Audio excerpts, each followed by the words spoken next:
อยากขอโทษที่คอยผิดไป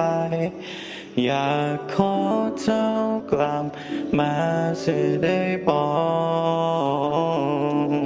กในวันที่บ่มีเจ้ามันช่างเงียบเหงาหากเป็นแบบนี้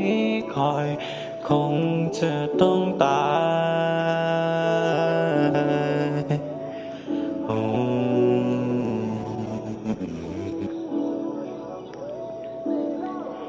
อายเป็นทหารอยู่ชายแดนส่วนเจ้ากับเขาอยู่ในอ้อมแขนอายคงเหยียดใดไปแต่นั่งเงา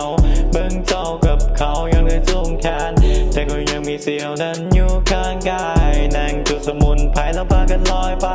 มันบ่เป็นยังมึงบ่ถึงตายมีกูอยู่นี่แล้วมึงบ่ได้เดียวได้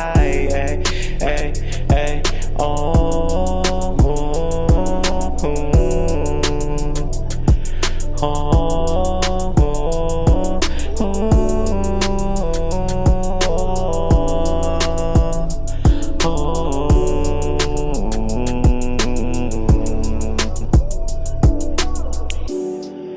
เจ้าคงจะมีความสุขอยู่กับเขา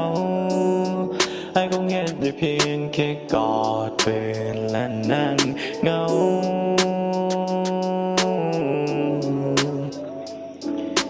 ภาพเก่าๆมันยังคงหวนคืนมาเรื่องราวในมือนั้นบ่อาจจะลบไปจากตาเจ้าคงลืมไปเบิดแล้วเรื่องราวที่เราเคยหักกันความหักในมือนั้นมันยังคงเป็นดังความฝันแต่ฝันในมือนั้นมันยังได้ค่อยมีความสุขเป็นในมือนี้มันยังได้ค่อยต้องนั่งจุกเจ้าคงลืมไปเบิดแล้วทั้งอ้อมแขนและหอยกอดและหอยจูบเหล่านั้นที่ค่อยให้เจ้าได้ตลอดหากคงค่อยในมือนี้มันก็คงสิให้ค่าทายเจ้าไปมือนี้สักคืนสิดึกมันเข้าป่าเอ้ย